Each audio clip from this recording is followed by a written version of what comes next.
आषाढी वारीसाठी पंढरपूरला निघणाऱ्या जगद्गुरू श्री संत तुकाराम महाराज पालखी सोहळ्याची तयारी पूर्ण झाली असून देहूनगरीत येणारा वारकरी आनंदला आहे. तो तुकोबांच्या साथीने लाडक्या विठुरायाला भेटण्यासाठी आतुरला आहे. श्री संत तुकाराम महाराजांचा यंदाच्या 340व्या पालखी सोहळ्याला प्रारंभ होण्यास अवघा काही तासांचा अवधी शिल्लक आहे.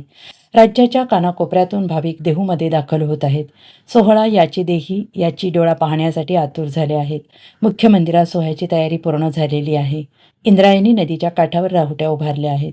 धर्मशाळांमध्ये नामसंकीर्तने चालू आहेत.